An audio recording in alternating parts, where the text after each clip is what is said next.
E aí galera, massa, seja bem-vindo ao meu canal para mais uma questão do vestibular da UFSC 2023, uma questão que abordou geometria analítica, tem uns comentários bem interessantes aqui para fazer com você, também tem geometria espacial, algo bem de tranquilo que a Federal trouxe para você nessa questão da geometria analítica, e se você está aqui e não é inscrito no canal, se inscreva, deixe aí nos seus comentários o que você achou dessa prova, o que você está achando das minhas resoluções, curte, compartilhe, isso me ajuda bastante a continuar gravando esses vídeos para vocês. Tem um detalhe, lembra-se, lá na comunidade eu estou deixando todos os recados para vocês relacionados aos vídeos, às postagens, o que está acontecendo com o canal, para você ficar por dentro das questões. Bacana?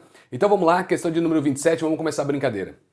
Determine a soma dos números associados às proposições corretas e transfira o resultado para o cartão resposta. O primeiro item dizia o seguinte para você: se os pontos A de coordenadas menos 1 e 3 e B de coordenadas 5 e 1 são equidistantes de C, x e x, então x é ímpar.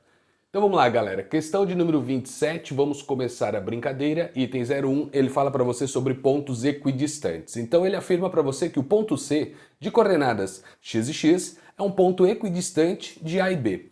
Vamos jogar no formulário da distância entre dois pontos. É o começo do estudo da analítica quando você olha para esse item. Distância entre dois pontos. Vamos lá então.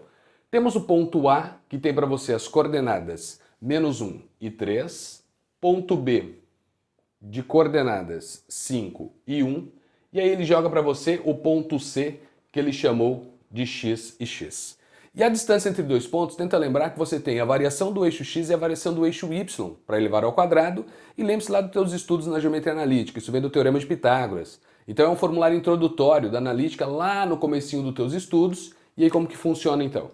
Distância entre A e C, porque ele falou em pontos equidistantes, essa distância entre esses dois pontos precisa ser igual à distância entre B e C. Então, C equidistantes de A e B. Partindo dessa ideia, o que eu sei? Tem uma raiz quadrada do lado esquerdo, tem uma raiz quadrada do lado direito. Aí eu vou poder simplificar, porque se eu tenho raiz quadrada de um lado, raiz quadrada do outro, então significa que os radicandos eles irão assumir o mesmo valor. Então o que interessa para nós é o que está dentro desses radicais. Bacana? Feito isso, então eu vou escrever o formulário bonitinho, mas você já sabe que esses radicais você já vai deixar de lado na sua conta. Então x do ponto C menos o x do ponto A nós vamos elevar ao quadrado, mais y do ponto C menos o y do ponto A também vamos elevar ao quadrado, essa diferença. E a partir daí eu sei que essa distância tem que ser igual a outra, que é a raiz quadrada de x do ponto C menos o x do ponto B, que nós vamos elevar ao quadrado, mais o y do ponto B menos o y do ponto C, que também vamos elevar ao quadrado. Então, feito isso, conforme eu havia comentado agora, ó, o que eu sei? Radical de um lado, radical do outro, tiro o radical, compara o que está lá dentro. E vamos fazendo já essas devidas substituições. X do ponto C ele chamou de x, o y do ponto C ele chamou de x, temos os valores numéricos, e aí nós vamos verificar pela afirmação se o x do ponto C, que ele chamou de x, que são os dois valores idênticos aqui que temos, se esse cara é um número par ou um número ímpar, conforme o texto trouxe. Trabalhando com as substituições, então escrevemos x do ponto C, que chamamos de x, x do ponto A vale menos 1. Menos ou menos 1, então resulta em mais 1. Então x mais 1 ao quadrado, mais y do ponto C é o x, menos o y do ponto A, que vale 3, vamos elevar ao quadrado, e isso tem que ser igual ao x do ponto C, que vale x, x do ponto B vale 5, então é menos 5, ao quadrado, mais o y do ponto C. Aqui tanto faz a diferença, tá? Eu escrevi dessa forma, ó, yb menos yc, mas tenta lembrar que na hora que vocês estiverem escrevendo, essa diferença para nós tanto faz, porque ao elevar ao quadrado, você vai ter o mesmo valor.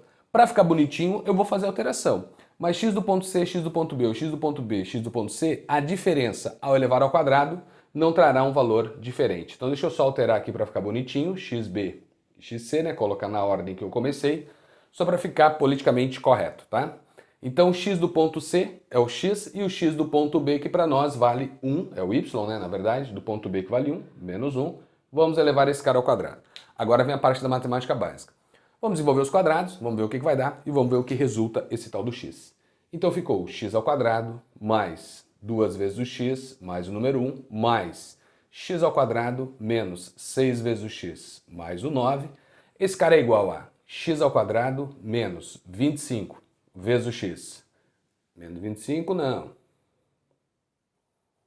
Menos 10 vezes o x. mais 25, já estava lá no final, mais x ao quadrado menos 2 vezes o x mais o número 1. Então tá aqui. Desenvolvemos a historinha que nós já conhecemos, né? Quadrado primeiro menos 2 vezes o primeiro segundo mais quadrado segundo, ou quadrado primeiro mais 2 vezes o primeiro vezes o segundo mais quadrado segundo, e assim por diante. Levando em conta as informações, a gente já consegue pensar nas devidas simplificações que serão feitas. X ao quadrado lado esquerdo, x ao quadrado lado direito, x ao quadrado lado esquerdo, x ao quadrado lado direito. E agora vamos juntar os valores que são comuns aqui. 6 e 2 a gente junta, então eu tenho 2 com menos 6, que vira menos 4 vezes o valor do x, vamos para os numberzinhos. 1 mais 9 dá 10, então isso resulta em 10, que tem que ser igual. Lado direito a ideia é análoga. Então menos 10 com menos 2 vira menos 12 vezes o valor do x e os numberzinhos 26. Partindo dessa ideia, olha o que aconteceu. Vou passar o 12 para lá, vou passar o 10 para cá, então ficará menos 4x mais 12, isso resulta em 8 vezes o valor do x, e 26 menos o 10 deu 16. Qual é a conclusão que nós chegamos? O x vale 2. E o que a questão falou para você a respeito desse valor do x? Foi dito para você que o x é ímpar. Mentira, né? O x é par. 2 é um número par. Então temos um primeiro item falso nessa questão. Beleza? Então item 01, questão 27, item falso. Vamos para o item 2. Tenho certeza que você entendeu o que eu fiz. É aplicação de formulário. Mas vamos ver o que aparecia para vocês ali no item 02. Acompanha comigo. Considere as retas R, AX mais BY mais C1 igual a 0 e S, AX mais BY mais C2 igual a 0. Se D, aí entre parênteses aparece para você as letras RS, representa a distância entre as retas R e S, então essa distância ele apresenta para você como sendo o módulo da diferença entre C1 e C2 dividido pela raiz quadrada de A ao quadrado mais B ao quadrado. Galera, aqui nós temos uma ideia que provavelmente você já conhece o item. Eu já sei que esse item ele é verdadeiro. Por que esse item ele é verdadeiro? Bom, primeiro passo.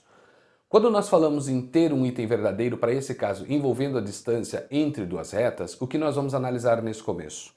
Eu tenho a ideia de duas retas serem, vamos lá, ideia bonitinha que você já estudou, posição relativa entre retas. Eu tenho retas que elas podem ser concorrentes. Retas concorrentes, elas se cruzam em um determinado ponto. Então é o ponto de concorrência entre elas. Essa distância é nula. Porque quando a gente fala em distância, é a menor distância entre elas.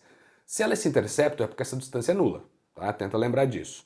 Quando você tem retas paralelas, tenta lembrar que existem dois casos das paralelas. As paralelas distintas, que quando efetivamente você diz que elas são paralelas, e as paralelas iguais, que você acaba chamando de retas coincidentes. Então o que eu sei? Retas paralelas distintas, há uma distância diferente de zero entre elas. Retas paralelas iguais, que são as retas coincidentes, a distância é nula, porque está uma sobre a outra. Legal? Então eu tenho certeza que você consegue lembrar dessas informações. Quando eu tenho o caso das retas paralelas distintas, provavelmente você usou esse formulário do item 2. Como assim provavelmente usou o formulário do item 2? Porque esse é um formulário usual para as retas paralelas distintas, quando você tem essa garantia, quando você tem essa certeza. E como que nós temos essa certeza? Dá uma olhada no que trouxe o item 2 para você. Uma reta R que ele chamou de AX mais BY mais C1 igual a 0 e uma reta S que ele chamou de AX mais BY mais C2 igual a 0. O que nós sabemos a respeito dessas duas retas? Elas são retas paralelas, isso eu tenho como certo. Ou elas são distintas, ou elas são coincidentes, ou elas estão separadas, ou elas estão uma sobre a outra. Eu tenho certeza que elas são paralelas pelo fato do coeficiente angular de uma ser igual ao coeficiente angular da outra. Então o coeficiente angular da reta R, por exemplo, nós sabemos que é menos A sobre B. E o que o coeficiente da reta S trouxe para você? O mesmo, menos A sobre B. Deixa eu melhorar esse B aqui, ficou feio, né? Tá aqui, ó, B. Tá? Então, no formato geral, eu sei que o coeficiente angular de uma reta é dado por menos A sobre B. Partindo dessa ideia, tenta lembrar que nas escritas em uma mesma questão, se ele usa a mesma letra, porque os valores numéricos são os mesmos. Então eu tenho certeza que o A daqui de cima é o mesmo daqui de baixo, o B daqui de cima é o mesmo daqui de baixo. Agora, C1 e C2, eles podem ser valores diferentes como podem ser iguais. Se C1 for igual a C2, as retas paralelas são iguais. Aí você aprendeu a chamar de retas coincidentes. Tenta lembrar disso. Então eu vou colocar essa observação para vocês lembrarem, esse caso das retas paralelas, que nesse contexto diz assim, ó. Se você tiver C1 igual a C2, então estas retas paralelas são iguais, e aí você aprende a chamar de retas coincidentes. Vamos lembrar disso. Retas coincidentes, beleza? Agora, se nós tivermos C1 sendo diferente de C2, nós temos retas paralelas. E aí, nesse contexto, como eu chamei de coincidentes aqui em cima, eu vou dizer retas paralelas distintas, tá? Vou colocar o sinal de diferente aqui para você lembrar que elas não têm intersecção entre si no plano, perfeito? Então, lembramos desses dois contextos. Então, C1 pode ser igual a C2, ou C1 pode ser diferente de C2. Como ele trouxe essa ideia, um dos dois casos eu tenho como certo. Agora, quando eu uso a mesma letra, eu já sei que os valores são iguais, perfeito? Então, eu já tenho essa condição. O coeficiente angular de uma é igual ao coeficiente angular da outra. Então, elas são paralelas, ou iguais ou distintas. Perfeito. Como que nós vamos calcular, então, a distância entre essas duas retas? Nós vamos admitir o formulário da distância entre ponto e reta. Então, olha só como vai entrar a brincadeira. Eu tenho a reta R, imagem meramente ilustrativa. Então, aqui você tem a reta R e você tem a reta S. Está aqui a informação. Se nós admitirmos que C1 é igual a C2, as duas retas se sobrepõem, tá? Tenta lembrar disso. Admitindo que elas são diferentes, essa é a imagem que a gente tem que ter. Sendo retas paralelas iguais ou distintas, o contexto vai ser o mesmo. Nós vamos escolher um ponto aleatório de uma das retas e pegar esse ponto e calcular a distância dele para outra reta. Se essa distância for zero, significa que as retas são coincidentes, então C1 foi igual a C2. Se essa distância for diferente de zero, nós temos a certeza que as duas retas são paralelas e distintas. Essa é a ideia da questão. Então vamos lá. Vou pegar um ponto aleatório em R ou em S, tanto faz, seguindo a ordem da questão. Como ele diz C1 menos C2, o que eu vou fazer é trabalhar com um ponto em S, tá? Então eu vou pegar um ponto em S aqui, ó. Esse ponto em S, ele deu nome em algum lugar? Não, eu vou chamar de ponto A. Então eu tenho um ponto A, onde esse ponto A ele tem uma coordenada para você, xy. Então o x é o x e o y eu vou pegar de acordo com a equação da reta que ele deu. Reta S, ax mais by mais c2 igual a zero. Então o que eu sei? Que o ponto A pertence a essa reta, deixa eu só escrever bonitinho aqui, né? O ponto A, ele pertence à reta S. Então, se ele pertence à reta S, significa que para quaisquer valores do x que eu substituir na equação, eu obtenho o valor do y. E é isso que eu vou fazer para trabalhar com essas coordenadas. Então, na reta S, eu vou deixar x sendo x e vou isolar o y. E olha o que aconteceu nessa reta S quando eu fiz essa troca. O y, ele valerá para nós. O C2 que está lá foi para o outro lado, então vai ficar menos C2. O AX que vai para o outro lado vai ficar menos AX, então eu vou escrever menos AX menos C2. E tudo isso, ele é dividido por B. Então o que eu fiz foi isolar o Y aqui, ó. Passei o AX para lá, passei o C2 para lá e passei o B dividindo. Criei esta condição. Então todos os pontos que pertencem à reta S têm essa coordenada. Qual situação? X é X e o Y é menos AX menos C2 dividido por B.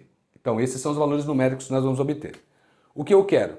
Distância, agora vamos aqui quebrar um pouquinho o pedaço do quadro, diz assim para você, ó, distância entre o ponto A, que eu chamei de XY, onde o Y assume esse valor, até a reta R. Então distância de A até R. Eu quero trabalhar com este formulário. E o que diz esse formulário a respeito dessa distância? Distância entre ponto e reta. O que eu preciso lembrar agora? A reta eu tenho que trabalhar sempre no formato geral. O ponto que eu estou escolhendo calcular a distância dele até essa tal reta, eu tenho que jogar nesse formulário substituindo os valores do x e do y na reta pelos valores que eu tenho do ponto. Então por isso que eu precisei escrever um ponto aleatório da reta, uma ideia genérica, para fazer essa substituição. E o que diz o formulário? Aí eu vou escrever o formulário bonitinho aqui, ó, que diz assim para você. Essa distância será o módulo, equação da reta R, está aqui em cima. Então você usa AX do ponto A mais BY do ponto B mais o que ele chamou de C1. Então isso está dentro de um módulo e isso tem que ser dividido pela raiz quadrada de A ao quadrado mais B ao quadrado. Aí você diz assim para mim, ô Bel, faz diferença eu calcular a distância de um ponto A da reta S até a reta R ou jogar o ponto A na reta R para calcular a distância dele até a reta S? Não. Porque como as retas eu tenho certeza que elas são paralelas, quando você fala em distância, você está levando para este caminho. Então, trajetória de forma perpendicular e qualquer ponto que você pegar será perpendicular. Essa distância, ela é comum a uma outra distância, por exemplo, que eu posso pegar daqui de cima até lá para baixo. Ou chama de ponto B, ou chama de ponto C, tanto faz, mas você pode arremessar esse cara lá para baixo também. Então, levando em conta esse contexto, ó, tanto faz qual você quer. Vai fazer diferença na expressão? Não. Por quê? Porque a gente está trabalhando com um módulo. Tá? Então o módulo mostra justamente para você que tanto faz o que você vai fazer. No entanto, eu vou fazer esse comentário ali no final, que é o que surgiria se eu fizesse o contrário. Se eu colocasse o ponto A em R e eu calculasse a distância do ponto A até a reta S. Então vamos agora trabalhar com matemática básica, aplicação de formulários. O que eu preciso fazer? Trabalhar com essa distância. Aqui embaixo ela ficará assim, ó, já ganhando tempo e espaço com vocês. A distância que eu tenho do ponto A até essa reta que eu chamei de R vai ser dado por módulo, aí AX do ponto A, o X do ponto A eu chamei de X. Então vamos escrever AX mais B vezes o Y, e olha o que aconteceu, mais B vezes o Y, e quem é o Y? É essa escrita em vermelho, que nós chamamos de menos AX menos C2 dividido por B. Então menos AX menos C2, e essa parafernália ela é dividida por B. Então AX mais BY mais o C1, isto dentro de um módulo, tem que ser dividido pela raiz quadrada de A ao quadrado mais B ao quadrado. Então, quando eu olhei para essa escrita, o que eu sei? Que eu consigo simplificar agora. O B que está ali fora multiplicando, ó, com o B que está aqui embaixo no denominador, vai sobrar menos AX menos C2. Vou ganhar espaço e tempo com você, que eu estou com pouco espaço aqui, então dá só uma olhada no que vai acontecer. AX, acompanha comigo. AX menos AX simplificou. Menos o C2 mais o C1. Então o que resultou aqui em cima? C1 menos C2 dentro do módulo. Dividido por quem? Raiz quadrada de A ao quadrado mais B ao quadrado. E aí você nota que o item 02 ele é um item verdadeiro. Por quê? Porque é um formulário pronto. Lembra que eu comecei a leitura dizendo isso para você. Talvez você já tenha usado esse formulário. Talvez você já tenha pensado e trabalhado com ele para trabalhar com a distância entre retas paralelas quando você tem a certeza que são retas paralelas distintas.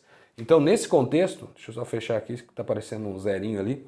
Então, você tem nesse contexto a distância entre retas paralelas, o módulo. Olha só o que eu vou dizer para você.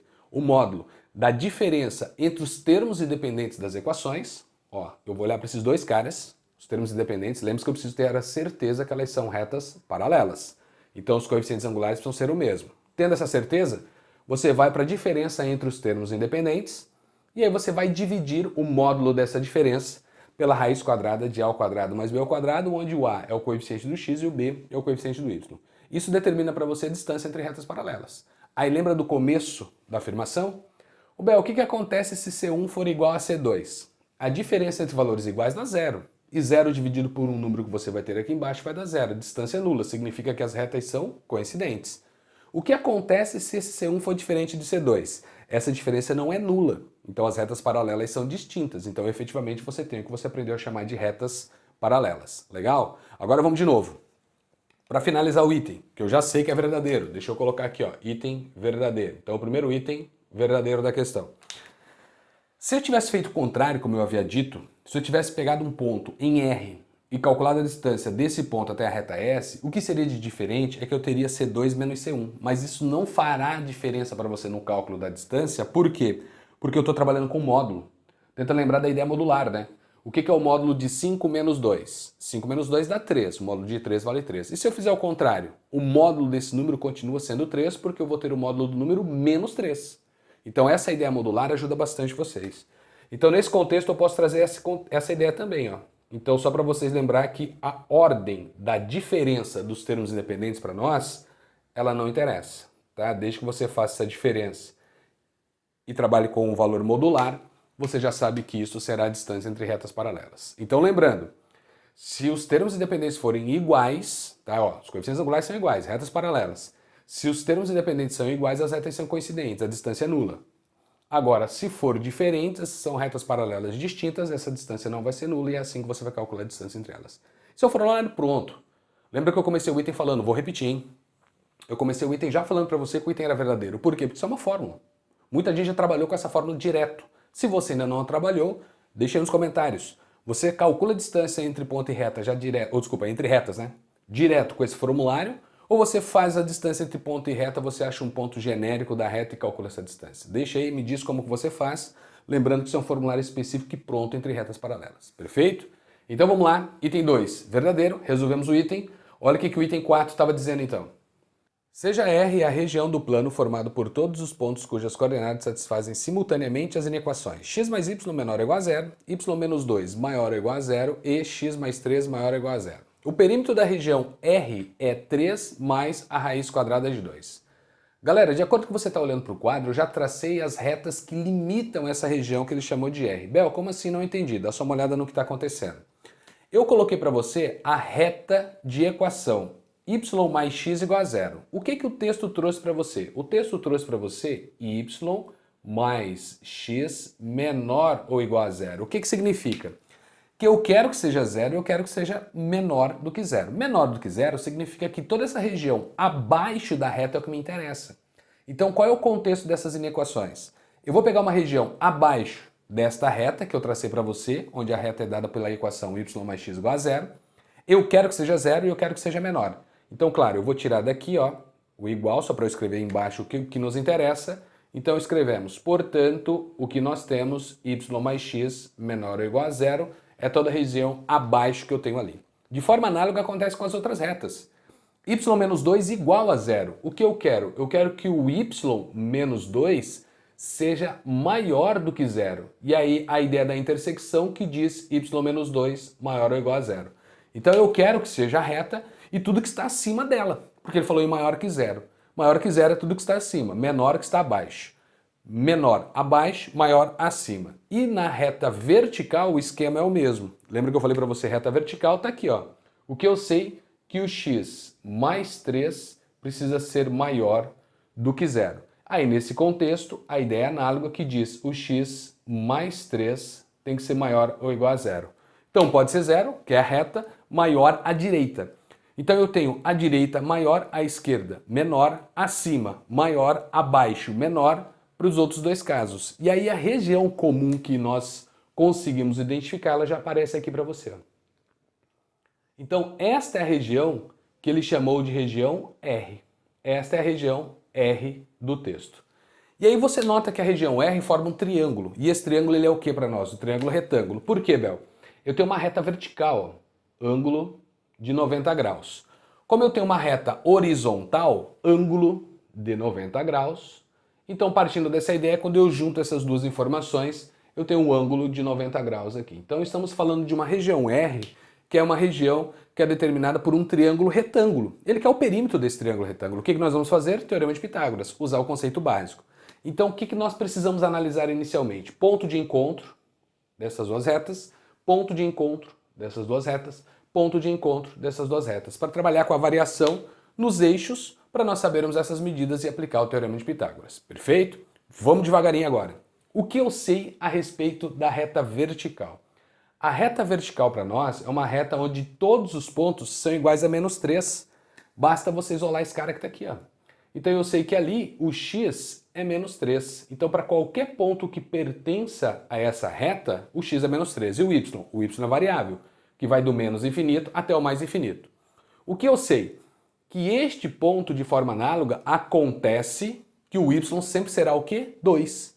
Porque ao isolar o y nessa equação, você observa, o y é igual a 2 para qualquer valor do x variando de um menos infinito até o mais infinito, mas o y sempre será 2. Se eu faço a junção desses caras, eu tenho uma primeira coordenada desse nosso triângulo, que é dado pelo ponto menos 3 para o x e 2 para o y. Lembre-se, aqui o y continua sendo 2. O x é que variou.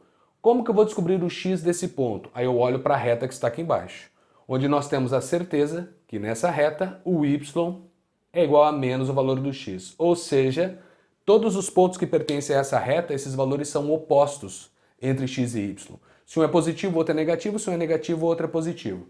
Então o que eu tenho como certo é que neste ponto o y vale 2. Então o x tem que ser menos 2, porque pertence a essa reta. Então o ponto é menos 2 e 2. E lá em cima, de forma análoga, a gente faz a mesma coisa. É um ponto que está sobre a vertical. A vertical eu tenho certeza que o x vale menos 3. Então se o x vale menos 3, é um ponto que pertence a esta reta, onde os valores são opostos. Então aqui o y tem que ser igual a 3. Feito isso, vamos para a magia da matemática básica. Eu não preciso nem jogar a distância entre dois pontos, tá? Aquela relação, aquele formulário que nós usamos no item 01. O que eu posso fazer aqui já é trabalhar com essa variação. eu já sei o tamanho deste pedaço. Porque eu sei que o x vale menos 2, o x vale menos 3, então nós temos uma unidade de comprimento aqui embaixo. É a distância, a variação do eixo x que eu tenho ali. Variação do eixo y de forma análoga acontece a mesma coisa. O que nós sabemos? O y aqui em cima vale 3, o y aqui embaixo vale 2, então esta distância para nós também resulta em uma unidade de comprimento. E partindo dessa ideia, galera, olha o que aconteceu. Eu tenho um triângulo retângulo isósceles. Vou colocar esse cara aqui embaixo. Triângulo retângulo isósceles. O que eu sei a respeito de um triângulo retângulo isósceles? Eu vou chamar de L e L. A hipotenusa dele é L vezes a raiz de 2. Por quê, Bel? Porque um triângulo retângulo isósceles ele veio de um recorte de um quadrado. E a hipotenusa desse triângulo retângulo é a diagonal de um quadrado. Então aí entra a visão ninja para nós. O que eu sei? Todo triângulo retângulo isósceles, a sua hipotenusa é o cateto vezes a raiz de 2. Por quê? Porque eu estou falando da diagonal de um quadrado de lado L. Ou a letra que você quiser usar, tanto faz. Mas eu pego o cateto, que antes era lado do quadrado, multiplico pela raiz de 2, eu tenho a diagonal do quadrado, que é a hipotenusa do triângulo retângulo isósceles que eu construí. Ou você literalmente faz o quê? Usa o teorema de Pitágoras. Ao usar o teorema de Pitágoras nessa imagem, você chega hipotenusa ao quadrado, soma no quadrado dos catetos, então você chega na conclusão que aquele pedaço que eu vou dar nome, eu vou chamar de ponto A aqui em cima, e vou chamar de ponto B aqui embaixo, só para eu poder escrever aqui na frente. O segmento AB, ele vai ser para você a raiz quadrada de 2. Por que mesmo, Bel? Porque tem um triângulo retângulo de cateto valendo 1. Como eu sei que a hipotenusa é o cateto vezes a raiz de 2, 1 vezes a raiz de 2, 1 raiz de 2. Agora, se eu usar o teorema de Pitágoras, hipotenusa ao quadrado, soma do quadrado dos catetos, eu vou ter esse cara ao quadrado, passo para o outro lado como raiz quadrada, vira raiz quadrada de 2, que dá na mesma. Como ele falou em perímetro, qual é o perímetro que nós vamos dar a essa figura? Perímetro é simbolizado por 2P. Perímetro, soma de todas as medidas, então você tem 1 mais a raiz quadrada de 2, então o perímetro para nós vale 2 mais a raiz de 2. E esse é um item falso, mais um item falso na questão, o item 04, porque o cara diz para você nessa questão, de item falso, que você tem 3 mais a raiz de 2. Então, item falso, terminamos o item 4, uma questão tranquila de análise. Você provavelmente já trabalhou com essas regiões no plano cartesiano, onde ele pede para você calcular a área, tenta limitar. Se fosse uma figura um pouco mais estranha do que essa, o que nós faríamos? Aí, literalmente, eu teria que trabalhar com a distância entre os pontos usando aquele formulário, que daí seria uma figura um pouco mais esquisita, mas no plano isso ajuda bastante, você colocar as informações no plano e verificar as intersecções e entender o que é essa região que ele está cobrando de você, um perímetro, uma área ou algo parecido com isso. Legal? Então, item 4, falso, perímetro, contorno da figura, 2 mais a raiz de 2. E aí vamos para o item 08. Vamos ver o que o item 8 está falando para você. Vamos lá. Uma mediatriz é uma reta perpendicular a um segmento de reta que passa pelo ponto médio desse segmento.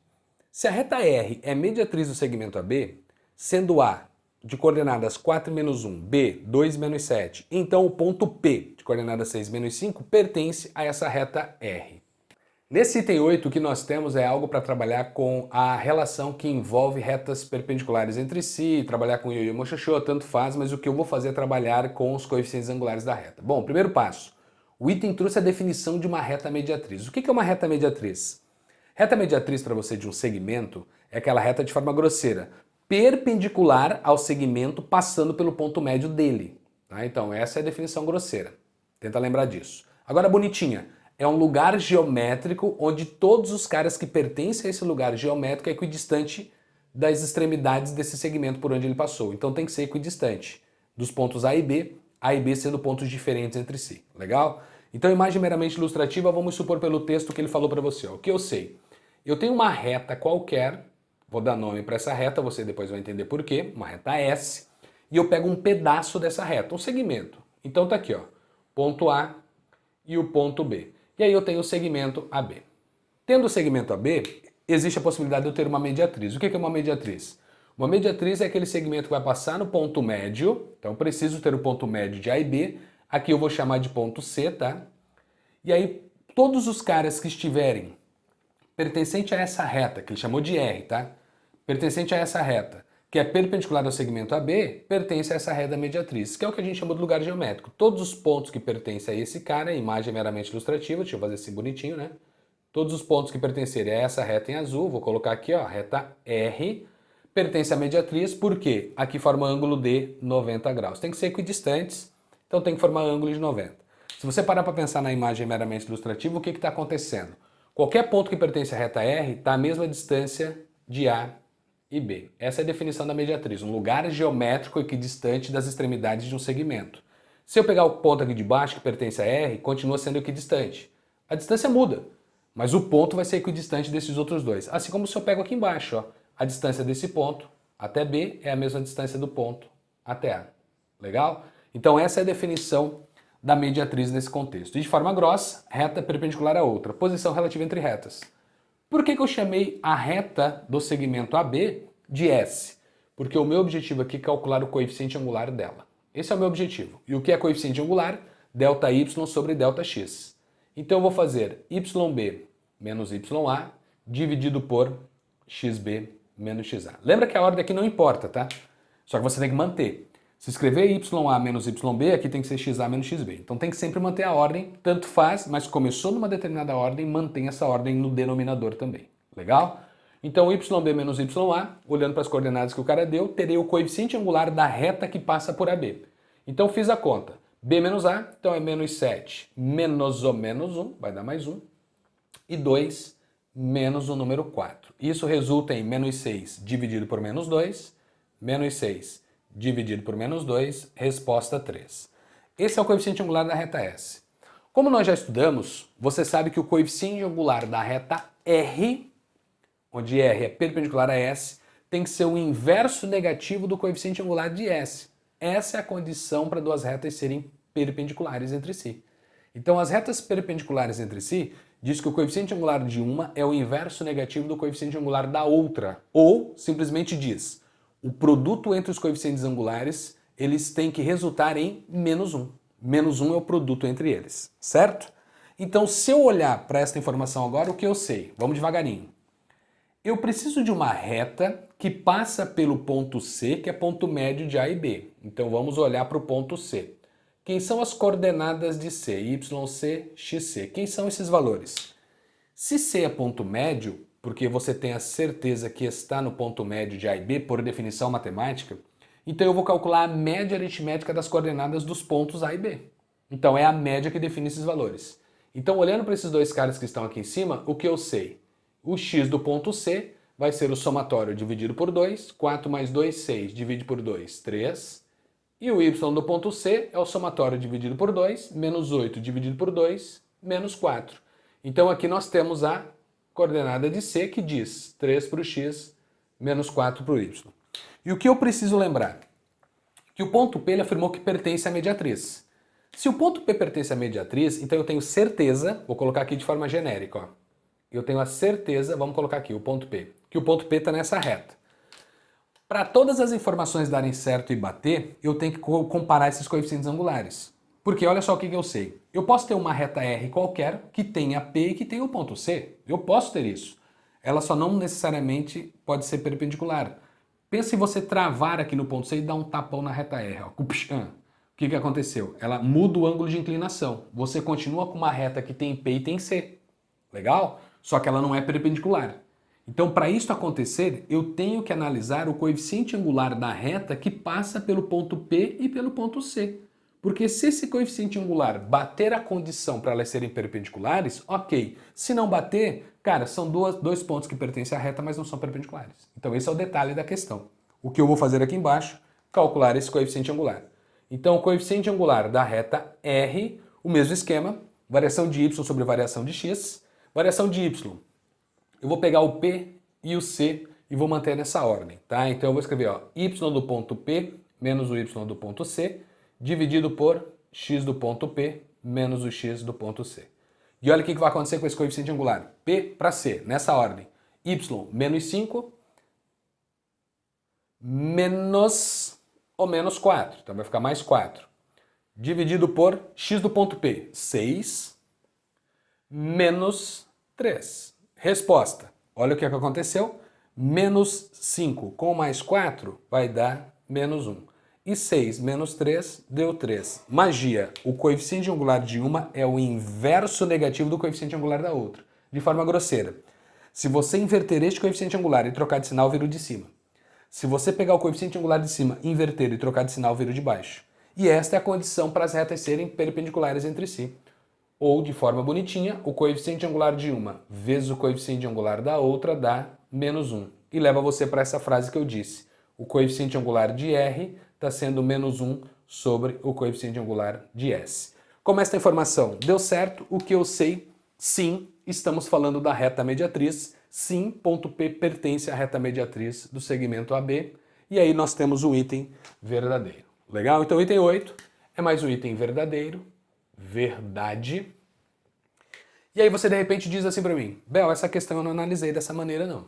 O que eu fiz foi achar a equação da reta R para verificar depois se o ponto P pertencia a ela. Ou seja, eu escrevi a equação da mediatriz. Tem muitas questões que ele também cobra isso de você. A equação da reta mediatriz é tal, então ele dá uma lei de formação. Você também pode fazer isso, que é o mais comum. Como eu tenho todas as informações nesse item, nessa afirmação, eu resolvi trabalhar com os coeficientes angulares, para lembrar você dessas posições relativas. Agora, o que você poderia fazer, conforme eu disse, é trabalhar com Yo-Yo Mochochô, né? Então, nesse contexto, supõe-se, terminamos a questão, tá? Eu quero ver se você de repente pensou dessa maneira ou não, e se pensou, deixa aí nos comentários. Se você trabalhou com Yo-Yo Mochochô ou você comparou coeficientes angulares. Mas deixa aí para eu saber o que você fez. E aí, qual era a outra ideia? Você poderia, deixa eu só separar aqui, você poderia trabalhar com o y menos o y do ponto, coeficiente angular da reta, que multiplica x menos o x do ponto. Qual é o ponto que eu tenho? Bom, primeiro passo, eu vou achar a equação da mediatriz. A equação da mediatriz vai trabalhar com o ponto C, que tem coordenadas 3 e menos 4. Que este ponto eu tenho certeza que pertence à mediatriz, porque é o ponto médio. E eu sei que o coeficiente angular tem que ser o inverso negativo do coeficiente angular do outro. Então eu teria que, de certa forma, calcular o coeficiente angular de AB, para depois eu jogar e colocar aqui no menos 1/3. Quando você faz a substituição dessas informações no Yo-Yo Mochochô, você está escrevendo a equação da reta mediatriz. Então ficaria para você y mais 4, coeficiente angular menos 1/3, que vai multiplicar x menos 3. Então o que eu fiz foi simplesmente trabalhar com Yo-Yo Mochochô, fazendo as devidas substituições. Coeficiente angular menos 1/3, aí o y e o x do ponto é do ponto médio do segmento, então isso determina a equação da mediatriz. Essa é a equação da mediatriz. Aí dá para dar uma melhorada, tá? Mas como você quer saber se um ponto pertence à mediatriz, aí você já pode fazer a troca. Então eu já tenho uma lei de formação pronta. O que eu faço agora é substituir valores que eu quero verificar se pertence à reta ou não. Então se eu trocar o y por menos 5 do lado esquerdo, deixa eu fazer de uma outra cor aqui para não misturar com a ideia de baixo, mas é algo mais ou menos assim. Se você trocar o y do ponto P, menos 5, e você trocar o x por 6, a igualdade ela tem que ser mantida. Se não for mantida, deu alguma coisa de errado na hora que você está fazendo, então significa que ele não pertence à mediatriz. Aqui vai ter que bater, tá? Então aqui seria um caminho dizendo para você o seguinte, ó. Essa é a equação da mediatriz. Então, tendo a equação da mediatriz, vou ver se o ponto pertence à mediatriz. Como que eu faço? Troquei. Menos 5 mais 4 tem que ser igual a menos 1/3, que multiplica o x, né? Que daí a gente já vai fazer essa troca. O x do ponto, que vale 6, menos 3. Aí olha o que aconteceu. Menos 5 mais 4 vai dar menos 1. E do outro lado você vai ter menos 1/3, que vai multiplicar o número 3. Resposta, menos 1 do lado esquerdo e menos 1 do lado direito. Como a igualdade foi mantida, significa que o ponto P ele pertence a esta reta, e esta reta é a reta mediatriz, que foi o que eu fiz para determinar a equação. Então você também poderia fazer isso. Determina a equação da mediatriz e verifica se o ponto está lá, para ver se o item é verdadeiro. Mas se você tem essas informações do que é uma reta mediatriz e o conceito pela afirmação que ele deu, dá para você trabalhar só com o cálculo dos coeficientes angulares. Isso mata a questão para vocês. Bacana? Então, item 8, explorei um pouquinho mais essa ideia da analítica. Espero que você tenha entendido essas minhas explorações, deixa aí. E aí vamos para o item 16. Vamos ver o que o item 16 tem ali para você, porque já começamos a falar de cônicas. E aqui entra uma afirmação bem legal para vocês, trabalhando com parábolas, e logo em seguida vem o meu comentário final a respeito desse item 32 que entra para vocês. Então vamos lá, item 16, olha só o que dizia. Se uma parábola tem vértice na origem, eixo de simetria coincidindo com o eixo x e passa pelo ponto P de coordenada 8 e 2, então uma equação que descreve essa parábola é x igual a 4y ao quadrado. Galera, nesse item começamos a falar de cônicas, eu vou trazer o contexto das cônicas, mas você pode fazer uma análise um pouco diferente, depois eu comento sobre isso com você. Mas o que ele disse? Eu tenho uma parábola, eixo de simetria coincide com o eixo x, eixo horizontal para você. Então tá aqui, o que é o eixo de simetria? O eixo de simetria é aquele eixo que divide a sua parábola ao meio. Bacana. O que nós conhecemos de parábolas? O que você aprendeu em funções quadráticas, que você tem lá y igual a ax quadrado mais bx mais c. Então nessa lei de formação, onde a sua parábola ela tem o formato de função que traz para você o conceito de função, onde você tem concavidade voltada para cima ou concavidade voltada para baixo. E o eixo de simetria está na vertical. Agora o cara traz para você um eixo de simetria na horizontal. Então eu vou trazer a ideia das cônicas para vocês, porque tanto faz estar na vertical ou na horizontal, as cônicas ela acaba te ajudando para qualquer uma das ideias. Perfeito? Então vamos pensar na seguinte situação. Ponto P pertence à parábola. Esse é o vértice da sua parábola, que é a origem, e o eixo de simetria está na horizontal. Então, de forma grosseira, o que nós estamos analisando é algo mais ou menos assim. Imagem meramente ilustrativa. Eu tenho uma parábola com a concavidade voltada para a direita, eixo x, eixo y, e o eixo x é o eixo de simetria, o que está para cima está para baixo. Aqui é o vértice da nossa parábola. Perfeito. Bel, o que nós vamos analisar levando em conta essa informação? Nós temos como certo nas cônicas que as equações elas são dadas da seguinte maneira. Então eu vou escrever aqui para você um primeiro formato, que diz assim, ó, x menos o x do vértice é igual a 4 vezes o p, que multiplica y menos o y do vértice elevado ao quadrado. Que é a lei de formação que o cara apresentou para você, ó, o quadrado no y. O que eu sei? Quadrado está no y, então eu sei que não tem o quadrado no x, então o eixo de simetria está na horizontal. O eixo de simetria na vertical significa que o quadrado está no x. Então uma outra lei de formação que pode aparecer para nós é aquela que diz y menos o y do vértice. Então y menos o y do vértice é igual a um 4p, que vai multiplicar x menos o x do vértice elevado ao quadrado. E essa lei de formação é que você está acostumado. Você tem o eixo de simetria na vertical. Aí o que vai acontecer? O P diz para você se a parábola está com a concavidade para a direita ou para a esquerda, para cima ou para baixo. Se o P é positivo, a concavidade está virada à direita. Se o P é negativo, a concavidade está voltada, né, para a esquerda. Se o P é positivo, a concavidade está voltada para cima. Se o P é negativo, a concavidade está voltada para baixo. Então, levando em conta essas informações, claro que tem questões que eu dependo dessa relação por causa do P, que fala sobre foco da parábola, reta, diretriz, toda essa parafernália que vocês estudam nas cônicas, que aqui não precisa, mas dá uma olhada com calma devido a essas informações. Então eu vou utilizar a ideia das cônicas devido ao fato da minha parábola estar com a concavidade voltada para a direita. Legal? Então o que eu sei? O P tem que ser positivo, senão eu errei em algum lugar. Levando em conta essa informação, o que nós vamos verificar? Primeiro passo. Eu vou fazer as substituições, porque pela lei de formação eu estou trabalhando com o cara de cima. O vértice tem coordenadas 0 e 0, então será x menos 0, que vai ser igual a um 4p, que vai multiplicar um y menos o 0 elevado ao quadrado. E aí eu tenho essa lei de formação inicialmente para trabalhar com vocês. Ó, x, que é igual a 4p, que vai multiplicar o y elevado ao quadrado. Como ele diz que o ponto P pertence à parábola, eu vou fazer a troca. Então, quando x é 8, eu tenho certeza que o y... Quando x é 8, eu tenho certeza que o y vale 2. Então, 8 tem que ser igual a 4p, que vai multiplicar o y, que vale 2, elevado ao quadrado. 2 ao quadrado vale 4, vezes 4, 16, mandei para o outro lado. Então, o p é resultado de 8 sobre 16, que leva você para 1 sobre 2. Então, se o p vale 1 sobre 2... Qual é a lei de formação que nós temos aqui com esses detalhes? Você vai ter x sendo igual 4 vezes o p, 4 vezes, vou colocar bonitinho, tá? 4 vezes 1 sobre 2, que vai multiplicar o y ao quadrado. Então a equação da parábola, ela é esta, 2y ao quadrado. E não que ele passou para você como sendo 4y ao quadrado. Então o item 16, ele é um item falso. Item falso, porque a equação que descreve essa curva não é 4y ao quadrado, e sim 2y ao quadrado. Aí eu vou parar tudo agora por um momento e dizer o seguinte para vocês. Eu já sabia que o item era falso. Por quê, Bel? Substituição. Ele diz que o ponto pertence à curva. Se você pegar esse ponto e trocar na curva, não vai dar certo. Troca o x por 8, troca o y por 2. A igualdade não vai ser mantida. 8 não é igual a 16.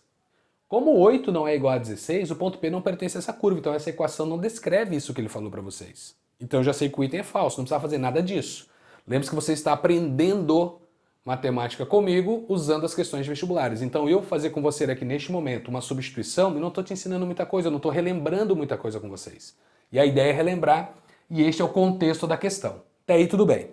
O que muitos fazem nesse tipo de questão para verificar, vamos supor que eu tenha algo mais para explorar ali.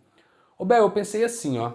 Como eu sei que existem funções, ó, aqui é algo diferente para você, tá? Então, como eu sei que existem funções, que é chamada de y igual a ax quadrado mais bx mais c, sabe o que eu fiz? Eu usei todas as informações que eu aprendi com essa lei de formação, só que no lugar do x eu coloquei o y e deu certo, deu para eu chegar nesse caminho. Dá para fazer isso? Dá, você pode fazer isso. Só que tenta lembrar que tem questões que eu dependo das cônicas. Então, de repente, você pode fazer isso daqui, ó, trabalhar com a lei de formação de uma função quadrática, no lugar do x coloca o y, e aí você diz assim, ó, x, ay ao quadrado mais by mais c, e aí usa as informações do texto, que ele está te dando ali nas coordenadas. Nesse contexto você consegue fazer a verificação. Mas tem questões que eu dependo dessa escrita para trabalhar com o tal do P, reta diretriz, foco, às vezes ele fala do foco da parábola, e isso você não estuda aqui, nessas leis de formações, quando se tratam das funções quadráticas, das funções de segundo grau. Então por isso que eu também tenho que conhecer este formato, perfeito? Então item 8 não, desculpa, item 16, é um item tranquilo, fazendo a substituição você já verificaria se estava tudo certo ou não, mas aqui a ideia é mostrar esses caminhos para vocês, legal? E aí seguimos adiante, vamos para o item 32, que agora tem uma informação bacana para você. Item 32, detalhe da analítica, uma tretinha. Eu não gostei muito do jeito que os caras escreveram esse item, mas dá só uma olhada no que vai aparecer para você aí.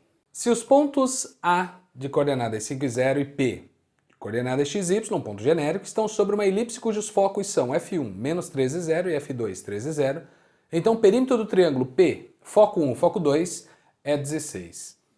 Aqui, galera, nós temos um detalhe para chamar a atenção desse item, como ele foi escrito, e algo que a matemática traz para vocês relacionado a perímetros de figuras em um plano. Perfeito? Então vamos analisar direito primeiro essa questão. O que o cara quer saber de você? Bom, propriedades da elipse. O que eu sei? Imagem é meramente ilustrativa. Você já está vendo no quadro, eu tracei uma elipse qualquer. O que ele fala para você de foco 1 e foco 2? Coordenadas menos 13, 0, 3 e 0. Então eu sei que o eixo maior da minha elipse está sendo paralelo ao eixo x, ou neste caso é o eixo x, e aí o centro da nossa elipse é a origem, 0 e 0.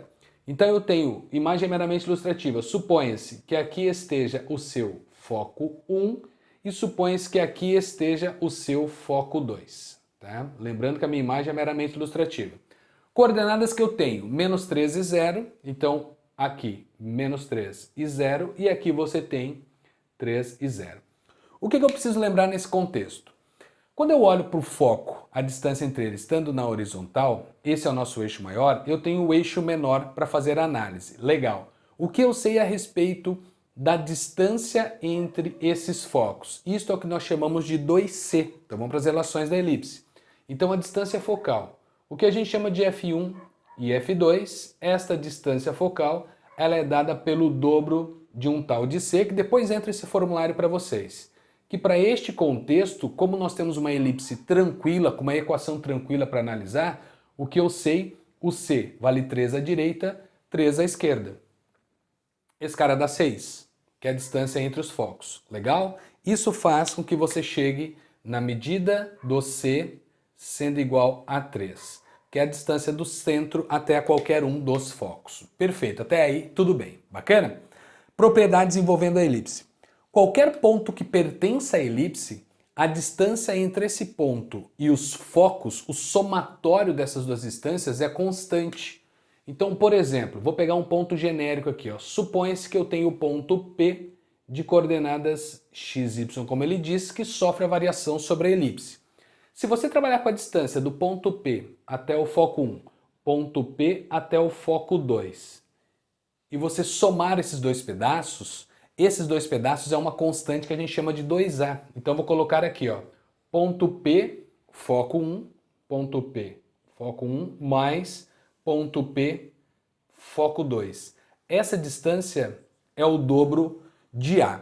E o que é o A para nós? O A é a metade do eixo maior. Então, como o A é a metade do eixo maior, e ele falou para você que nós temos um ponto que pertence à elipse, que tem coordenadas 5 e 0, esse 5 e 0 ele está aqui, ó, ponto A de coordenadas 5 e 0. Então, o eixo maior para nós, ele tem como tamanho, analisa comigo, 5 para a direita, 5 para a esquerda. O tamanho é 10. Então, se o tamanho é 10, vamos colocar essa informação aqui, se o tamanho é 10, isso faz com que a medida do A seja 5. Então, o que nós temos como informação? O 2A, que é essa distância constante, é para nós o tamanho do nosso eixo maior em uma elipse. Propriedades. Então, esse valor ele é constante. Se você pegar um ponto diferente de onde eu coloquei, supõe que aqui tem um outro ponto genérico, que eu vou chamar de P1, que eu vou chamar de X1 e Y1. A distância do ponto P até o foco 1 e a distância do ponto P até o foco 2, o somatório desses dois pedaços continua sendo 10. Isso não muda, isso é uma constante. Então, se você pega um outro ponto qualquer, vou pegar um ponto aqui mais próximo do foco 1, então ponto, distância, foco 1, ponto, distância, foco 2, se eu somar esses dois pedaços, continua dando 10, que é o dobro de A. O A vale 5. Legal? Trabalhando com esse contexto, qual é a treta para nós? Ele fala sobre o perímetro de um triângulo, então estamos falando de um triângulo, formado pelos pontos P, foco 1 e foco 2, onde P é um ponto genérico que nós temos a certeza que pertence à elipse, pode ser um ponto qualquer. Onde está a escrita do item que eu não gostei muito? Dá só uma olhada no que vai acontecer. O ponto P, ele está sofrendo essa variação. Deixa eu colocar aqui um ponto P que eu chamei de P2, né? X2 e Y2, que pertence à nossa elipse. O que está acontecendo? Existe a possibilidade do ponto P estar alinhado com os focos. E aí você foge um pouquinho de algumas definições matemáticas, mas vamos lá com calma para ver se é algo que vocês já estudaram. O que eu sei? Em momento algum o enunciado falou para você que o ponto P tem que ser diferente de A. Em momento algum ele falou para você que o ponto P tem que ser diferente de uma coordenada que nós temos sendo menos 5, então vou colocar aqui, ó, menos 5 e 0. Ele só disse que o ponto P pertence à elipse. Se o ponto P pertence à elipse e o ponto A está na elipse e o ponto menos 5 e 0 não foi citado, mas ele também está na elipse, esse ponto P, como ele sofre variação, pode acontecer ele parar em um desses dois pontos. Então o que seria ideal para nós nessa questão? Falar de um ponto P que pertence à elipse que não pertence ao eixo X. Por quê? Se os três pontos estiverem alinhados, é algo que nós chamamos de triângulo degenerado na geometria analítica. Agora vem informação extra para você. Tenta lembrar disso, hein? Vamos lá com calma agora. Não sei se você já trabalhou com essa ideia ou já estudou isso. Se o ponto P coincide com A, ou se o ponto P coincide com o menos 5 e 0, que eu não dei nome, o que você passa a trabalhar é com foco 1, foco 2, e você tem um ponto aqui à nossa esquerda ou um ponto à nossa direita, tá? Suponha-se que aqui seja o ponto A, como eu disse para você, 5 e 0 e o item trouxe. Se eu trabalhar com a ideia do ponto P for este ponto que está aqui à nossa esquerda, XY, esses três pontos estão alinhados. Se você tem três pontos que estão alinhados, isso é o que nós chamamos de triângulo degenerado. Vamos para a definição agora. O que é um triângulo degenerado? Um triângulo degenerado é quando você tem as duas medidas sendo igual, seu somatório, à terceira medida. Então eu vou dar uma melhorada. Imagine você, tentar trazer essa imagem para você que não conhece um triângulo degenerado. Imagine você que você tem uma medida na horizontal, suponha-se que seja o meu braço, e você tem os outros dois lados do triângulo, caneta azul e caneta vermelha. Perfeito? Analisa comigo. Eu vou inclinando essas duas canetas de tal maneira que encoste a ponta com a ponta. Quando eu vou dobrando essa caneta, se por um acaso as pontas se sobrepor, ou seja, os dois pontos, as duas extremidades se sobrepor, você tem três pontos alinhados. Se tiver um espaço entre elas, você tem 4 pontos, que são as extremidades desses dois segmentos que você tem ali dobrando sobre a reta maior, tá? O segmento maior, aliás. Então você não tem um triângulo degenerado. Um triângulo degenerado, nós temos ele sendo degenerado quando os três vértices estão alinhados. Então, que é o que acontece quando o ponto P está em uma dessas duas extremidades, ou no ponto A, ou no ponto extremo à esquerda, que tem coordenadas menos 5 e 0, que é o que eu citei aqui para você, ó, os 3 pontos alinhados. Isto é um triângulo degenerado. Vou apagar, não anota aí, mas supõe-se que você tenha uma medida, aí quando você vai dobrando esses dois pedaços, imagina que vai acontecendo isso daqui, ó. Você tem os dois pedaços, você vai dobrando e um pare aqui e o outro pare ali. Nós temos 4 pontos. Tá? Então isso não forma um triângulo degenerado, porque você tem um espaço entre eles. Eles precisam se sobrepor quando você trabalha com essa inclinação. Que aí entra a desigualdade que vocês aprenderam lá na geometria euclidiana. Lembrando, olha a informação. Na geometria euclidiana, você tem dois casos. Ou o triângulo existe ou ele não existe. Tá? Na geometria euclidiana, não temos esse conceito de triângulo degenerado. O triângulo degenerado ele entra para você na analítica, quando você tem 3 pontos alinhados, que na verdade se transforma em um segmento. Então a questão ela não está tão legal na escrita para você justamente por isso, porque como ele afirma que o ponto P pertence à elipse, isso pode acontecer. Aí vamos trabalhar com o contexto agora. Segmento tem tamanho.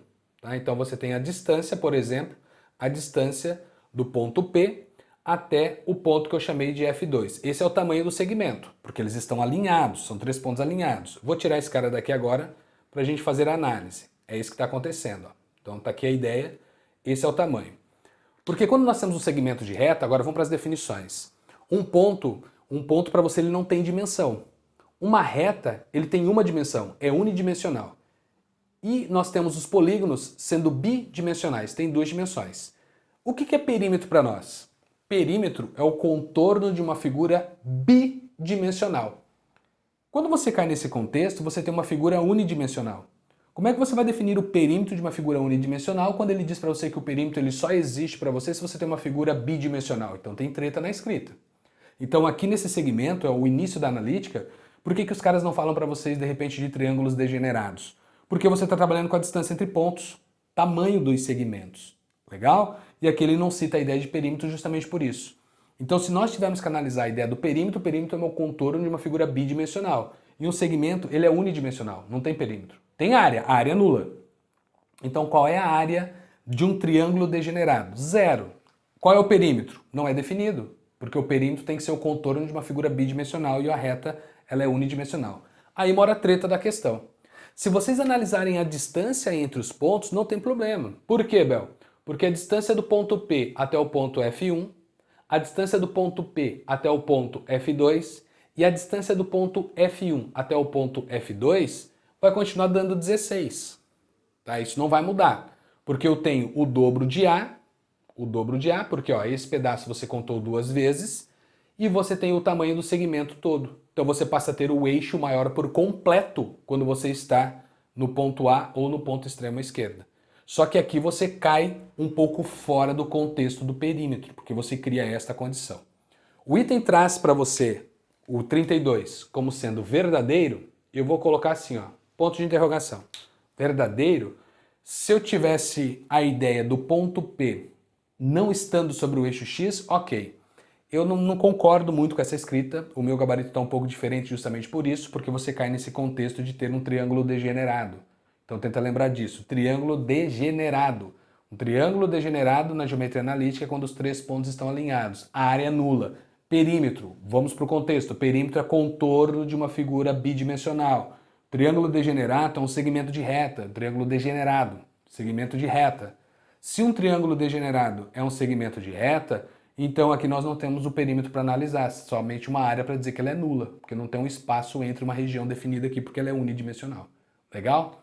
Então, tomem cuidado muito com essas afirmações. Então, a Federal soltou o gabarito definitivo com o item 32 verdadeiro. Nós encerramos a questão de número 27 da geometria analítica trazendo esta afirmação para você, uma questão que cai dentro dessa possibilidade, mas tenta lembrar das propriedades da elipse, tá? Então, qualquer ponto que pertence à elipse, a distância do ponto ao foco 1 e a distância do ponto ao foco 2 sempre vai ser o dobro de A, incluindo esses dois extremos. Onde mora o problema nesse item? Onde mora o problema nessa questão? Quando ele fala em perímetro de um triângulo, porque daí existe a possibilidade de eu ter um triângulo degenerado e aí você foge um pouco a algumas definições matemáticas. Então, eu trabalharia com um item falso por esses 2 pontos. Para o item ser verdadeiro, sem questionamento, o que nós precisaríamos dizer? Ponto P que pertence à elipse, não pertencendo ao eixo X. Então é um ponto que não pertence à abscissa e pertence à elipse. Aí, ok, perímetro do triângulo, porque daí você sempre vai ter um triângulo, você sempre vai ter 3 pontos que não estão alinhados, daí vai formar um triângulo. Esse perímetro sempre será 16, mas partindo da ideia que você pare no ponto A, porque em momento algum ele fala que o ponto P é diferente de A, ou você pare no ponto extrema esquerda, você tem um triângulo degenerado e, por definição matemática, segmento não é uma figura bidimensional, logo não existe o perímetro para vocês. Tá? Então tem que tomar esse cuidado. E se você de repente admite perímetro aqui como ida e volta, você foge esse contexto. Tá? E lembrando, geometria euclidiana ou é triângulo ou não é triângulo. Não tem essa possibilidade de triângulo degenerado. A gente está na analítica. Tá? A degeneralização ela acontece com você na geometria analítica. Perfeito? Então, item 32. Vamos ver, a Federal trouxe para você como gabarito 02, 08 e 32, fechando o gabarito 42 como definitivo. Eu contesto um pouco esse gabarito e eu digo para você que o ideal seria que o gabarito fosse 10, devido ao contexto do item 32. Espero que você tenha entendido todos esses meus comentários, embora eu tenha abrido um pouco o leque aqui, tentei não deixar muito confuso para você o contexto do item 32. Se você não é inscrito no canal, se inscreva, deixe aí nos seus comentários o que você achou dessa questão, o que você esperou. Você já ouviu falar de triângulo degenerado? Escreve aí para mim. Bel, já estudei triângulo degenerado, já ouvi falar, já sei o que significa. Tenta lembrar da desigualdade triangular da geometria plana, isso ajuda bastante você a entender a ideia do perímetro degenerado na analítica. E aí deixa aí nos comentários o que você achou. Legal? Agora a questão 28 de geometria espacial, galera. Vamos lá para a questão 28 da prova da UFSC 2023. Determine a soma dos números associados às proposições corretas e transfira o resultado para o cartão resposta. A afirmação 1 dizia o seguinte: num recipiente cilíndrico com 40 cm de altura e 20 cm de raio interno, coloca-se água até 3/4 de sua capacidade. Em seguida, coloca-se um objeto no formato irregular dentro do recipiente e este fica totalmente submerso. Se o nível da água subiu em 6 centímetros, então o volume do objeto é de 7.536 ml. Considere π igual a 3,14. Nesse item 01, o que a questão traz para você da questão de número 28? Vamos lá, questão de número 28, item 01. Uma ideia clássica de você colocar objetos dentro de alguns recipientes e ter um líquido lá dentro. A questão fala em água. E aí o nível sobe porque dois corpos não ocupam o mesmo espaço, transborda, dependendo da informação, ou você retira, o nível desce, algo desse contexto. O que eu vou analisar no item 01 para você tomar cuidado é que pros prismas e pros cilindros vale a informação que você de repente tem aplicado nesse item. Mas se eu estiver falando, por exemplo, de uma pirâmide ou de um cone, isso já está equivocado. Então tem que tomar esse cuidado, eu vou fazer o que a matemática mostra, independentemente do sólido que seja trabalhado no item, na questão. Perfeito? Então vamos lá. Imagem meramente ilustrativa. Temos um cilindro. Então lembre-se que a minha imagem é ilustrativa, vai estar totalmente fora de escala. Você tem um raio de 20 centímetros e uma altura de 40 centímetros. E o texto falou para você que colocamos água até 3/4 de sua capacidade. Supõe-se que seja mais ou menos aqui. Conforme eu disse, imagem meramente ilustrativa. Então, o que eu sei é que existe uma altura que eu vou chamar de H1, que é o nível que a água atinge dentro desse reservatório, dentro desse recipiente. Você diz, Bel, eu posso calcular, aí entra o contexto do que eu comentei que vale para os prismas e para os cilindros, mas para os cones e para as pirâmides isso já não é mais verdadeiro. Como ele disse que ele colocou água aqui de tal maneira que ocupasse 3/4 de sua capacidade, eu posso imaginar que essa altura é 3/4 da altura total? Pode, para os cilindros pode, para os prismas pode. Para cone e pirâmides isso não pode mais ser feito. E aí como que você faria caso você não pudesse pensar dessa maneira? Vai para o contexto. O que eu sei? Que o volume de água que entrou ali dentro, que eu vou chamar de VA, tá? O volume de água nada mais é do que 3/4 do volume do cilindro, que eu vou simplesmente chamar de V. Qual é o volume de um cilindro? Área da base vezes a altura. Ou você já literalmente escreve πr ao quadrado vezes a altura, que é o nosso H. Então, o volume de água, nesse contexto, ele é dado por 3/4 do volume do cilindro, que é dado por πr ao quadrado vezes o H. Está aqui a nossa informação. E o volume de água é um cilindro menor. onde a base não muda, mas a altura ela é diferente, que é o que a gente chamou de H1, é o nível que mudou. Então o que ele chamou de VA, deixa eu só colocar aqui, ó. O que ele está chamando de VA numericamente vai ser dado por 40 dividido por 4, nós vamos chamar isso de 10. 3 vezes 10 dá 30. Então eu vou chamar de 30 πr ao quadrado. E literalmente eu não vou fazer essa conta. Lembra que algumas questões a gente não precisa fazer a conta. E aí o que eu sei? Que o volume de água é dado por esse cilindro que está aqui embaixo. Então o volume de água ele também pode ser escrito assim, ó, πr ao quadrado vezes o que eu chamei de H1. E aí quando eu faço essa comparação, eu chego nessa medida do H1. Então comparando essas duas escritas para o mesmo volume, eu sei que simplificamos π20 quadrado com π20 quadrado, sobra que o H1 é igual a 30. E aí você disse justamente isso, né? 30 centímetros. Bel, eu calculei direto, 3 quartos de 40. 3 quartos de 40, cada um quarto é 10, então 3 quartos são 30, pronto, eu já cheguei nesse nível de 30. Aí você de repente questiona também o porquê que eu estou calculando esse cara. Para saber se o item é verdadeiro, lembre-se que é uma afirmação. O que ele diz para você no item 01? Ao colocar um objeto aqui dentro, que objeto que é esse? Não sei, ele colocou um objeto qualquer aqui dentro, totalmente irregular, não faço a menor ideia do que seja esse objeto, mas ele ficou totalmente submerso. Sabendo que ele fica totalmente submerso, o que aconteceu? Conforme você vai colocando o objeto, o nível da água sobe, porque dois corpos não ocupam o mesmo espaço. Eu precisava disso para saber se não houve transbordamento, porque de repente eu coloco um objeto aqui, e aí o espaço não é suficiente para ele, por isso que a água transborda. Dois corpos não ocupam o mesmo espaço.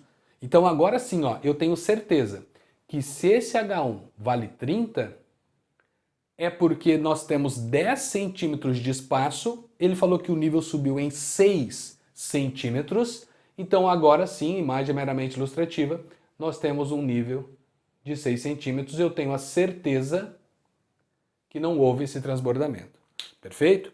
Então dá para sim calcular o volume desse objeto que entrou. Se tivesse tido transbordamento, nós não teríamos como calcular isso, a não ser falando da retirada do objeto e voltar para o nível depois do transbordamento que fica lá dentro do recipiente. Mas nesse contexto eu tenho essa certeza, então dá para calcular, uma questão bem tradicional. Logo, como dois corpos não ocupam o mesmo espaço, que nós falamos bastante nisso, o recipiente que você tem que analisar é do nível antigo para baixo, esqueça, do nível atual para cima, esqueça. É este reservatório, é este volume que nos interessa. 6 centímetros de altura, com raio valendo 20. Porque esse é o deslocamento. A água que foi deslocada é justamente o volume que entrou. Se a água que foi deslocada é justamente o volume que entrou, então está aqui a nossa resposta. Deixa eu colocar aqui embaixo. O volume desse objeto, que eu vou chamar de VO, do termo objeto, vai ser dado pelo volume deste cilindro, de raio 20 e altura 6. Então este volume valerá πr ao quadrado vezes a altura, que vale 6. Logo, o volume deste objeto será π vezes 400 vezes 6, que resulta em 2.400 vezes o valor do π, isto em centímetros cúbicos. Onde que mora uma tretinha aqui para nós? Ele pede para você trocar o valor do π. Ele fala, ó, troque o valor do π por aproximadamente 3,14. E aí você acaba tendo que fazer essa multiplicação. Então o volume desse objeto vai ser dado por 2.400 vezes o valor do π, que é 3,14, e isso resulta no valor de 7.536. Isto em centímetros cúbicos. E aí o que nós precisamos lembrar que a geometria espacial cobra bastante da gente? Os caras gostam de trabalhar com essas conversões. E aí eu vou lembrar que 1 ml equivale a 1 centímetro cúbico, 1 decímetro cúbico, caso seja necessário algumas questões. 1 decímetro cúbico equivale a 1 litro e 1 metro cúbico são 1.000 litros. Então, nesse contexto, vamos trabalhar com a ideia do ml, que é o que o item trouxe. Então, 7.536 centímetros cúbicos traz para você como valor final 7.536 ml. E é o que o item falou para você. Então, temos o item 1, um item verdadeiro. Legal? Então, o primeiro item verdadeiro, da questão de número 28, um contexto legal da geometria espacial, algo bem tradicional de você colocar no objeto e perguntar o volume desse objeto sem falar quem ele é, mas tratando com esse lance da água sobe e desce dentro de um reservatório. Então, preste bastante atenção nesses detalhes. Imagem que não é alterada para nós, continuamos com a mesma característica, tá? Mas tem questões que isso acaba mudando, tome bastante cuidado com esses reservatórios. Então, item 01, verdade. Vamos resolver o item 2 da espacial nessa questão de número 28. O item 2 dizia o seguinte: um triângulo retângulo é rotacionado em torno de seu maior cateto, gerando um sólido de revolução cuja área da base mede 36 π centímetros quadrados. Se a altura desse sólido é de 8 centímetros, então o setor correspondente à sua superfície lateral tem área igual a 30 π centímetros quadrados. Galera, aqui nós temos um contexto que é o seguinte: sólido de revolução, rotação. Então vamos lá, item 02, triângulo, retângulo, imagem meramente ilustrativa, vou colocar aqui no cantinho para vocês. O que o cara disse foi que você girou o triângulo retângulo, rotacionou ele em torno do maior cateto. Então já coloquei o maior cateto sendo o nosso eixo de rotação. Então tá aqui, vou pontilhar, eixo de rotação, ele fica travado e você gira a figura ao redor desse cara. Ao girar a figura ao redor, o que você acaba de criar? Um cone reto. E a partir daí, neste cone reto, é a afirmação que ele faz para você e traz a ideia. Imagem meramente ilustrativa. Ele falou que a área da base, então vou escrever aqui, ó, a área da base valia 36 π centímetros quadrados. Se a base é um círculo, cone, então nós sabemos que o nosso πr ao quadrado valerá 36 π, então definimos que a base é um círculo de raio 6 centímetros. Legal.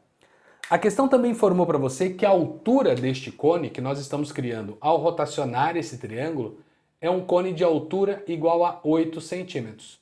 Então vamos para a magia da matemática básica. O que eu preciso lembrar? Eu preciso lembrar que a área lateral de um cone, quando você planifica, vira um setor conforme ele perguntou para você. Então a lateral do cone é um setor circular. Mais uma vez, imagem meramente ilustrativa. Quando eu olho para esse setor, esta área, que é a região lateral do cone,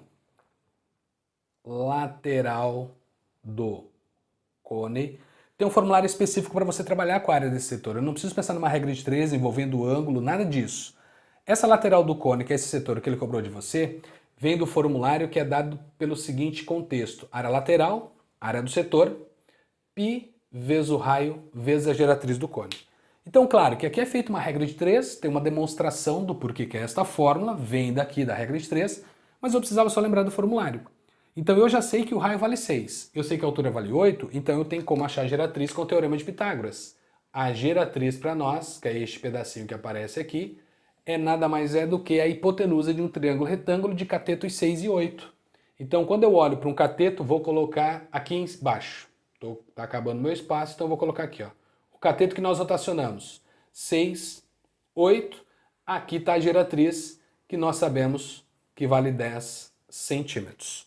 Sabemos que vale 10 pelo teorema de Pitágoras. Ou de repente você disse, é o triângulo 3, 4 e 5 que eu estou dobrando os seus valores. 3, 4 hipotenusa, dobrei. Então, desculpa, catetos, né? 3, 4 catetos, dobrei, hipotenusa 5, dobrado vira 10. Ou vai e usa o teorema de Pitágoras, tá? Não enxergou nada disso, usa o teorema de Pitágoras. Feito isso, terminamos com o item. Um item tranquilo, teoricamente, porque a área desse setor, a área do setor, que é para nós a área lateral do cone, vai ser dado por π vezes o raio vezes a geratriz. E isso leva você para 60 vezes o valor do π centímetros quadrados. Essa era a lateral do cone que foi criada a partir dessa rotação. Legal? Que traz para você na planificação o setor circular que está aqui embaixo. Item 2, de acordo com o que o item trouxe para você, é um item falso. Ele falou para você que o item 2, essa área lateral, era de 30 π, a área de 60 centímetros quadrados. Então, mais um item falso para a questão, você já sabia disso. A geometria espacial trabalha com bastante fórmulas. Se você tem formulário, boas partes das questões vocês acabam resolvendo. Então não tem treta nenhuma para nós. Tá tudo ok até nesse momento. Vamos para o item 4. Vamos ver lá o que o texto estava falando nesse item 4. Duas primeiras questões, tranquilas. 4, olha o que dizia. Abaixo temos uma planificação de uma pirâmide regular cujos lados da base medem 8 centímetros. Aí ele mostra a imagem para você da planificação dessa pirâmide e diz o seguinte. Se a altura das faces laterais mede 5 centímetros, então o volume da pirâmide é de 64 centímetros cúbicos. Galera, aqui a imagem é meramente ilustrativa, mas dá só uma olhada que nós precisamos lembrar. Ele fala de uma pirâmide regular. Imagem meramente ilustrativa. Vou dobrar as faces de tal maneira que você tenha essa definição bonitinha aparecendo. Então tá aqui, ó, pirâmide regular. E o que é uma pirâmide regular para nós? A base tem que ser um polígono regular e a projeção do vértice principal da pirâmide, que é esse cara que está aqui em cima, tem que vir pro centro do polígono da base. Não basta ter uma coisa ou só a outra, eu preciso das duas acontecendo de forma simultânea. Então o que eu sei nessa imagem? Se a pirâmide é regular, ela foi planificada. Se a pirâmide é regular, eu tenho certeza que a base é um polígono regular, quadrilátero regular nós aprendemos a chamar de quadrado. Ele disse que o lado desse quadrado vale 8 centímetros. Perfeito. E essas faces laterais são formadas por triângulos que são no mínimo isósceles. Porque como eu preciso dessa projeção coincidindo com o centro da base, cai nessa característica. Esta aresta lateral é congruente a esta, que é congruente a esta, que é congruente a esta. Todas as arestas laterais elas são congruentes. Então tá aqui, ó, esta medida é congruente a esta, que é congruente a esta. Legal? Então o triângulo é no mínimo isósceles. Ele pode ser equilátero? Pode. Basta a aresta da base ser igual à aresta lateral. Mas no mínimo isósceles eu já tenho essa certeza. A questão falou para você da altura do triângulo que está na lateral. Que por definição, esta altura é o que nós chamamos de apótema da pirâmide. O que é o apótema da pirâmide para nós? É a altura do triângulo isósceles que está na lateral de uma pirâmide regular. Então, este cara que aparece aqui é o apótema da pirâmide. Tenta lembrar que o termo apótema, vou escrever aqui para você. Apótema. O termo apótema também aparece na geometria plana. O que é o apótema de um polígono? Primeiro, apótemas só existem em polígonos regulares. Então, se o polígono for regular, já não tem mais apótema. Apótema é a distância do centro, a qualquer um dos lados do seu polígono regular. Então, quando eu olho para isso, vamos para matemática básica envolvendo as pirâmides. Nós temos triângulos retângulos para analisar em uma pirâmide. E o primeiro triângulo retângulo que é mostrado para você nas aulas de pirâmide, quando entra nesse contexto, é justamente aquele que fala do apótema da pirâmide e do apótema da base da pirâmide, que entra para você nessa historinha. Então, levando em conta essa informação, dá uma olhada no triângulo retângulo que vai inicialmente nos salvar. Eu tenho aqui embaixo o que nós chamamos de apótema da base, a hipotenusa é o apótema da pirâmide e aqui nós temos a altura da pirâmide, que é justamente esse triângulo que você pega aqui na parte interna. Lembre-se que eu estou no ponto médio da aresta da base. Se eu estou no ponto médio da aresta da base, o nome disso é apótema. Apótema é a distância, então vai ter ângulo de 90 aqui embaixo também.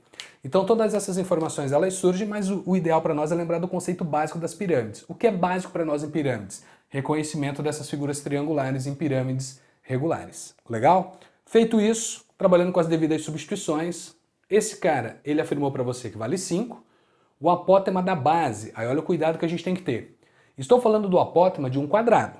Então eu vou citar agora aqui algumas condições para vocês. Lembre-se que o meu objetivo aqui é relembrar algumas ideias. O apótema da base. Se a base for um quadrado, o seu apótema é o lado do quadrado dividido por 2, ou seja, a aresta da base dividido por 2. Isto se você estiver falando de um quadrado. Se vocês estivessem com uma pirâmide de base triangular regular, este apótema já seria o lado do triângulo vezes a raiz de 3 dividido por 6. Então isso se nós tivéssemos um triângulo equilátero. E se a base fosse um hexágono regular, que são esses polígonos notáveis, deixa eu colocar aqui na frente. Então se nós tivéssemos um hexágono regular na base, nós teremos como apótema o lado do hexágono vezes a raiz de 3 dividido por 2. Isso se nós estivéssemos falando de um hexágono regular. Então os 3 polígonos notáveis são esses 3. Então nota que o apótema da base traz relações diferentes. Às vezes você acaba generalizando achando que é sempre a metade do lado, porque naturalmente as pirâmides mais cobradas de vocês são as pirâmides de bases quadradas. Mas isso não é regra. Então tem que lembrar desses contextos para não usar o formulário de forma equivocada, não usar o formulário errado na questão. Aqui nós temos uma base quadrada. Então por mais que você não lembrasse de nada disso, olhando para o triângulo retângulo você diria, é a metade do lado. Então eu sei que esse apótema vale 4. Apótema da pirâmide 5, dado enunciado. Apótema 4, peguei do lado 8.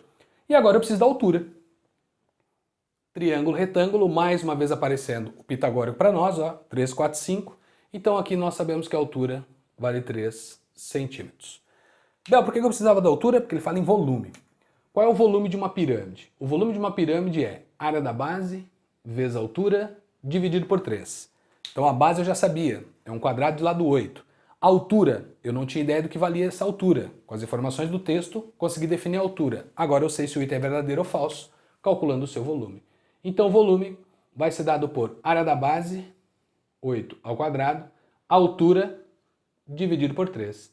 Então o seu volume vai ser de 64 centímetros cúbicos. E o que o item 04 falou para você? Verdade. Então estamos falando de um item verdadeiro. O volume dessa pirâmide é de 64 centímetros cúbicos. Legal? Então, imagem meramente ilustrativa. Recordei algumas coisas para vocês dos polígonos regulares, tenta lembrar disso. Uma questão teoricamente light para falar do volume de uma pirâmide, planificação. Mas vamos para o item 8. O item 8 traz mais um contexto legal, só que agora de sólidos inscritos e circunscritos. Vamos ver o que o item 8 dizia para você. Vamos lá. Se uma esfera está inscrita em um cubo cuja diagonal mede 12 raiz de 3 centímetros, então o volume dessa esfera é de 288 pi centímetros cúbicos. Galera, o item 8 fala de inscrição e circunscrição de sólidos. E essa inscrição é teoricamente a das mais tranquilas de todas, porque quando fala em inscrição, normalmente vem esfera inscrito ou circunscrito em um cubo, você fala em cilindros, você fala em cones, você fala em pirâmides, em tetraedros, e aí tem umas tretinhas para nós falarmos dessas inscrições. Então a UFSC até deu uma facilitada para nós com o item 08, quando ele trouxe a esfera inscrita em um cubo. Então a imagem é meramente ilustrativa. Suponha-se que esse seja o cubo da questão. Lembrando que a minha imagem é meramente ilustrativa. Aí o que aconteceu? Tem uma esfera aqui inscrita. Inscrita não necessariamente só tem que estar lá dentro. Ela tem que tangenciar as paredes laterais do teu cubo. Então a esfera que está lá dentro, ela tangencia em cima, embaixo, à frente, lá atrás, esquerda e direita. E aí aqui a ideia tridimensional para vocês trabalharem. Perfeito? Como eu tenho uma esfera inscrita em um cubo, o que você vai analisar? A distância do ponto mais alto até o ponto mais baixo significa para você a aresta do cubo, porque você está trabalhando com a distância entre face inferior e superior. De forma análoga acontece esquerda, direita, frente e trás. Legal? E esses pontos de tangência no cubo são os pontos centrais do quadrado que faz para você a face do cubo. Então, nessa ideia, a aresta do cubo, aresta e aresta, traz como relação para essa situação que o dobro do raio da esfera é justamente a medida dessa aresta. A questão falou para você sobre a diagonal do cubo. Então, ele disse que a diagonal do cubo vale 12 raiz de 3. O que eu preciso lembrar? Que quando eu falo em diagonal de cubo, o formulário pelo Teorema de Pitágoras diz que a aresta do cubo vezes a raiz de 3 determina essa diagonal. Então, de forma bonitinha, já sabemos que a aresta do cubo vale 12 centímetros. Se a aresta do cubo vale 12 centímetros e eu descobri pela diagonal, então o raio da esfera vale a metade do 12. O raio vale 6 centímetros. E aí lembra que esfera, todas as relações envolvem o quê? O raio. E qual é o volume que nós vamos dar então para a questão? 4/3 de πr ao cubo. E acabamos com o item. É mais um item tranquilo, conforme eu havia dito. É uma questão light, a questão 28 é uma questão tranquila da geometria espacial. Então, nesse contexto, o volume, deixa eu só terminar na mesma cor. O volume dessa esfera inscrita nesse cubo vai ser dado por 4/3 de πr ao cubo. Vou para a magia da matemática básica, 36 vezes 6 é 6 ao cubo, porque o 6 dividido por 3 vai dar 2, vezes 4 deu 8, então esse volume será dado por 8 vezes 36, que vai multiplicar o π. Então chegamos no volume sendo dado por 3 vezes 8, 24, então deu 240, mais 48, 288 π centímetros cúbicos. E este é o volume da esfera inscrita num cubo de diagonal 12 raiz de 3. E aí, de acordo com o que o item falou para você, temos mais um item verdadeiro. Item 08 é um item verdadeiro. E aí você já percebe que, com o gabarito da questão, terminamos a questão de número 28, dando gabarito 13 para uma questão de geometria espacial, que teoricamente essa questão, no meu pré-julgamento, estava tranquila para vocês. Legal? Então eu espero que você tenha entendido todos os meus comentários nessas duas questões. Espero vocês nos próximos vídeos. Lembrando que, se você não viu a prova ainda, na descrição do vídeo eu coloquei ali disponível para vocês essa prova. Então pegue a prova, o link está lá na descrição dessa prova que eu estou comentando com vocês. Não se esqueça, não é inscrito no canal, se inscreva. Isso me ajuda bastante. Curte aí, compartilha também com a galera que está estudando. Tá? Isso me ajuda bastante a continuar gravando esses vídeos e eu espero realmente que você tenha entendido todos os meus comentários, tudo que eu fiz nessas duas questões, lembrando da observação que eu fiz no item 32 da questão de número 27, da questão anterior. Legal? Então eu espero vocês nos próximos vídeos. Beijos, obrigado por estarem até aqui nesse momento assistindo e acompanhando o canal comigo. E eu espero vocês nas próximas resoluções. Valeu, galera. Fui!